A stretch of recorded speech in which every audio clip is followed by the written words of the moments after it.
भारत ने रोकी ब्रिक्स में एंट्री तो रूस के आगे फिर गिड़गिड़ाया है पाकिस्तान। क्या जिन्ना के देश का सपना पूरा होगा? जानेंगे क्या है मामला। तो वहीं दूसरी तरफ कौन है ये शी जिनपिंग के साथ जो बहुत ज्यादा चर्चा में आ रहा है और इस मिलिट्री के जनरल को लेकर कई सारी बातें भी कही जा रही है। जियोपॉलिटिक्स में बहुत कुछ चल रहा है, हमेशा की तरह जानने को मिलेगा बहुत कुछ। आइए जानते हैं इन खबरों को विस्तार से। आपको बता दूं, पाकिस्तान और रूस और पाकिस्तान ने एक एमओयू साइन किया है और ये एमओयू भी बहुत चर्चा का विषय बना हुआ है। पाकिस्तान ने ब्रिक्स का सदस्य बनने के लिए एक बार फिर से रूस के सामने गुहार लगाई। पाकिस्तान के राष्ट्रपति कार्यालय ने राष्ट्रपति आसिफ अली जरदारी और रूसी संघ परिषद के अध्यक्ष वैलेंटिनी मतविंको के साथ मुलाकात के बाद जारी बयान में इसकी जानकारी दी। इसके पहले पाकिस्तान ने रूस के कजान में हुई ब्रिक्स शिखर सम्मेलन के बैठकों में भी समूह का सदस्य बनने की उम्मीद जताई थी, लेकिन भारत के विरोध के बाद पाकिस्तान को एंट्री नहीं मिली। यही नहीं, पाकिस्तान को डायलॉग पार्टनर भी नहीं बनाया गया। अब एक बार फिर पाकिस्तान रूस के सामने गिड़गिड़ा रहा है। पाकिस्तानी राष्ट्रपति कार्यालय ने जारी बयान में कहा कि जरदारी ने ब्रिक्स की सदस्यता के लिए मॉस्को से समर्थन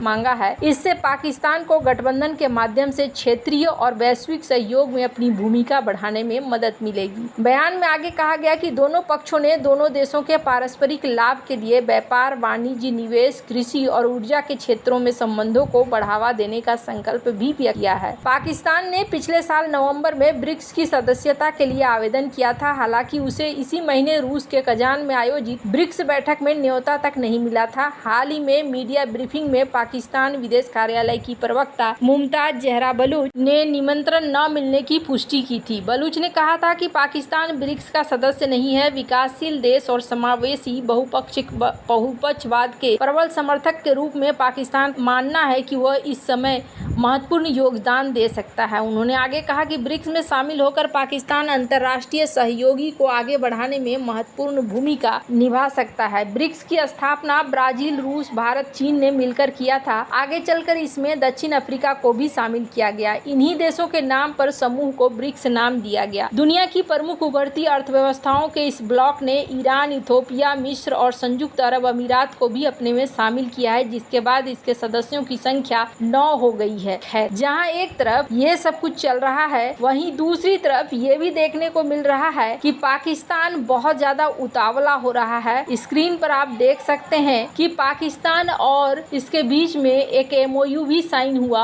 और यहाँ पर एक बड़ी चीज ये हुई कि पाकिस्तान के संसद में रूस के प्रतिनिधि देखने को मिले। फेडरल काउंसिल डेलीगेशन था, इसने इस्लामाबाद में पहुंचकर एक तरीके से पार्लियामेंट्री डायलॉग वगैरह शुरू किया और इस डिफिकल्ट टाइम में भी ये बातचीत कर रहे हैं। इस चीज को देखने को मिल रहा है। रूस और पाकिस्तान कंटिन्यू कर रहे हैं सेम पेज पर ग्लोबल सिक्योरिटी और स्टेबिलिटी के मामले में, और जो अंतरिक्ष में हथियारों को छोड़े जाना है उसके मामले में भी रूस यहाँ क्लोज अटेंशन दे रहा है। इस्लामाबाद के सहयोग को लेकर रूस कंटिन्यू कर रहा है पाकिस्तान के फूड सिक्योरिटी कार्यक्रम को, और दोनों देशों के बीच में एक तरीके से दिख रही है कि मेल मिलाप चल रहा है। जहाँ एक तरफ ये सब कुछ चल रहा है, वहीं दूसरी तरफ चीनी राष्ट्रपति शी जिनपिंग के साथ एक अनाम अधिकारी को पिछले कई दौरों में देखा जा रहा है। यह अधिकारी सैन्य संस्थानों के दौरे पर शी जिनपिंग का गाइड के तौर पर काम करता नजर आया है। मीडिया रिपोर्ट्स के अनुसार यह अधिकारी चीनी राष्ट्रपति शी जिनपिंग का नया सैन्य सचिव है। यह पद लंबे समय से खाली था। जिनपिंग के इस नए सैन्य सचिव का नाम lieutenant general Feng Yong Jiang बताया जा रहा है। वह पिछले हफ्ते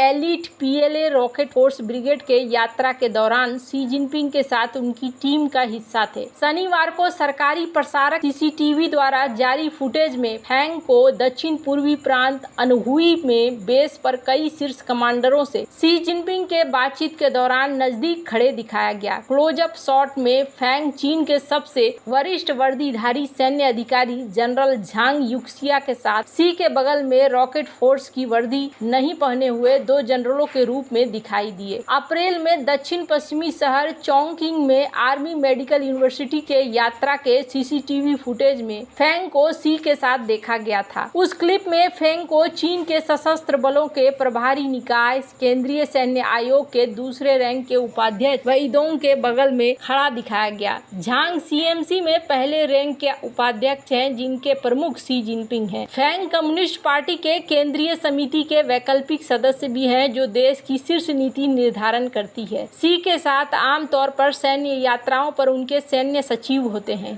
चीनी राष्ट्रपति के सैन्य सचिव को केंद्रीय सैन्य आयोग के जनरल ऑफिस का डायरेक्टर कहा जाता है। वह आयोग के दिन प्रतिदिन के कार्य की देखरेख भी करते हैं। शी जिनपिंग के दौरे के दल में फेंग को शामिल करने से पता चलता है कि वे अब सीएमसी जनरल ऑफिस के प्रमुख हैं। चीनी सेना में अधिकारियों की नियुक्तियों को आमतौर पर आधिकारिक तौर पर घोषित नहीं किया जाता है और वास्तविक नियुक्तियों के बहुत बाद में ही सार्वजनिक रूप से पुष्टि की जाती है। सरकारी मीडिया रिपोर्ट के अनुसार सैन्य सचिव की भूमिका पहले झोंग साउजन के पास अगस्त में एक सैन्य बैठक के सीसीटीवी फुटेज में झोंग को शीर्ष पीएलए अकादमी नेशनल डिफेंस यूनिवर्सिटी के लोगो वाले आर्म बैंड के साथ बैठे हुए दिखाया गया था। सरकारी समाचार एजेंसी सिन्हुआ के अनुसार फेंग को पिछले महीने पीएलए की चुनाव समिति का सदस्य नियुक्त किया गया था और वो पूरी सेना के लिए मतदान कार्य का नेतृत्व करेंगे। फेंग फुजियान के जियामेन के मूल निवासी हैं। यह चीन का दक्षिणी पूर्वी प्रांत है, जहां शी जिनपिंग ने 1980 और 90 के दशक में कम्युनिस्ट पार्टी में काफी तरक्की पाई। फेंग का सैन्य कैरियर 1989 में पीएलए की आर्मी इन्फेंट्री अकादमी से स्नातक होने के बाद शुरू हुआ। फुजियान में उनका करियर शी के वहां रहने के एक दशक से भी ज्यादा समय बाद शुरू हुआ। शी को 1985 में जियामेन का डिप्टी मेयर नियुक्त किया गया और उन्होंने 1990 से लेकर 2002 तक प्रांतीय गवर्नर के रूप में काम किया। फेंग ने 31वें ग्रुप आर्मी में प्लाटून लीडर और कंपनी कमांडर के रूप में शुरुआत की, जो पीएलए के ईस्टर्न थिएटर कमांड के तहत एक डिवीजन है जो ताइवान स्ट्रेट और पूर्वी चीन सागर की देखरेख करता है। उन्होंने विभिन्न नेतृत्व भूमिकाओं के माध्यम से प्रगति की और 31वें समूह के राजनीतिक डायरेक्टर बने और फिर 2014 में इसके मुख्य नेतृत्व अस्थायी समिति के सदस्य बने। उन्होंने 81वें समूह की सेना इकाई के कम्युनिस्ट पार्टी प्रमुख के रूप में नामित होने से पहले 2015 से 2017 तक पूर्वी थिएटर कमांड में राजनीतिक और पार्टी कार्य का भी नेतृत्व किया है। यह इकाई पीएलए के सेंट्रल थिएटर कमांड के तहत एक प्रभाग है, जिसका मुख्यालय बीजिंग में है, जो राजधानी की रक्षा करता है और अन्य 4 थिएटर कमानों का समर्थन करता है। 2018 में उन्हें नए स्थापित वेटरन अफेयर्स मंत्रालय में उप मंत्री के रूप में पदोन्नत किया गया। इस पद को उन्होंने 2022 तक संभाला। उस वर्ष जुलाई में फेंग ने सभी दिग्गजों से याचिका के चरम कदमों के उपयोग और सामूहिक समारोहों के मंचन का विरोध करने का आह्वान किया। मंत्रालय की पहली प्रेस कॉन्फ्रेंस में उनकी टिप्पणी पूर्व सैनिकों और महिलाओं द्वारा बेहतर सेवानिवृत्ति लाभ की मांग करने वाली कई बड़े पैमाने पर रैलियों के बाद आई है। मंत्रालय की स्थापना चीन के 57 मिलियन पूर्व सशस्त्र बलों के कर्मियों के कल्याण को बेहतर ढंग से संभालने के लिए की गई थी। 2022 में फेंग को दक्षिणी थिएटर कमांड का राजनीतिक कमिश्नर बनाया गया, जो संसाधन समृद्ध और विवादित दक्षिण चीन सागर सहित प्रमुख क्षेत्रों को कवर करता है। वैसे आपको क्या लगता है, इन सब मामले में आपकी क्या राय है, कमेंट कर जरूर बताएं। जल्द मिलते हैं अगली वीडियो में नई खबर के साथ।